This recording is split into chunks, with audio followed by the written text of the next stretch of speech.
For the loyal viewers who've watched 3 seasons of Slow Horses, secretly pining for all our characters to get embroiled in a life-or-death gun battle, Season 3's finale, Footprints, certainly delivers. For everyone else who's enjoyed the back alley, rough-around-the-edges spy work, and volatile character dynamics, Footprints is a bit of a hollow endnote. The consequences of sanding off all the messiness and intrigue of previous seasons have revealed themselves. Season 3 is a tight adventure dedicated to pure thrill, but it feels like an overcorrection. It's never failed to entertain, but Season 3 wasn't really about anything. Does this reveal an inherent flaw to Slow Horses on a premise level?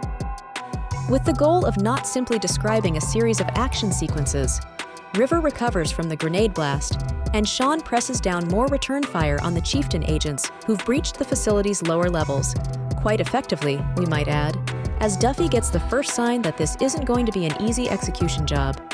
River, Sean, and Louisa make it out with the footprint file, but Sean is badly wounded.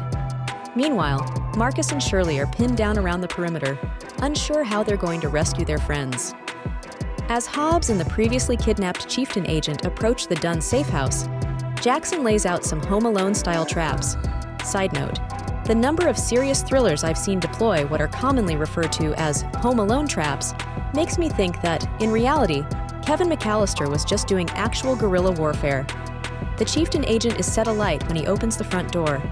Hobbs slips on the stairs and shoves his hand on a blade hidden on the banister. In my opinion, the rag he uses to bandage his lacerated hand should have been preemptively doused in bleach. It's a real missed opportunity. Sarah is shot scuffling with the Chieftain agent.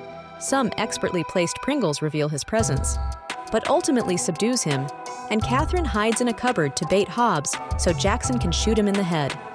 Once everything's been wrapped up, Roddy drives through the wall with a double-decker party bus in a well-meaning attempt to help.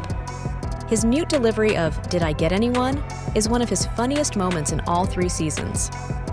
Back in the facility's sewers, Sean is given a brief opportunity to reflect on how messed up it is that MI5 is pointedly murdering their own agents before he insists Louisa and River leave him behind to get Footprint out. Yes, Sean. We agree! It would be nice if the show were actually interested in unpacking it in any greater depth than executive grudges and diametrically opposed grunts. Sean doesn't get to ponder anything in great depth, as Chieftain quickly dispatches him in pursuit of the file. A lot of half-baked action happens with Shirley and Marcus, with Shirley going to great effort flanking her attackers before she realizes her gun is jammed. She resorts to hand-to-hand combat with some ridiculously one-note assailants. Seriously, a Chieftain gunman brags about using Iraqi civilians as target practice like he's been airlifted out of an Expendables movie. Eventually, Duffy has to enter the fray, and it's a bit laughable that his standoff with Marcus is pitched as 2 age-old enemies finally butting heads. They set it up with one line in episode 5. While Marcus and Duffy scuffle, Shirley takes out the Chieftain agent stationed at the sewer grate, allowing Louisa and River to escape. They kind of brush off how insane the last hour or so has been for them. River rushes off with the footprint file. Louisa takes out Duffy with a bullet. It's really unsatisfying. Slow Horses is not a show about people getting shot in the head. It is about arrogant people getting humiliated and the underdogs being vindicated. Meanwhile, Catherine finally says that Charles wouldn't have run MI5 like this enough times for Jackson to snap and reveal he was a traitor. What's more, she was a nobody's secretary he was using to cover his trail. She's understandably upset and quits Slow House. The revelation that Jackson killed Charles will have to wait. River is equally let down by one of Charles's killers. His grandfather burns the footprint file because leaking it would jeopardize the integrity and security of MI5. Obviously, Slow Horses isn't the show to interrogate how banally nationalist such ideas are, but it still feels tiresome to exclusively treat anti-establishment ideas with A, lip service dialogue, or B, reasons for one group of characters to point guns at another group. It doesn't matter. River made a copy and leaked the file anyway. In a hasty, rushed ending scene, Diana and Jackson recount information that should have been dramatized for the audience. Ingrid was ousted, as was Peter Judd. River was vindicated, and everyone's realized that Slough House may be the only place that actually protects them from the vices of MI5.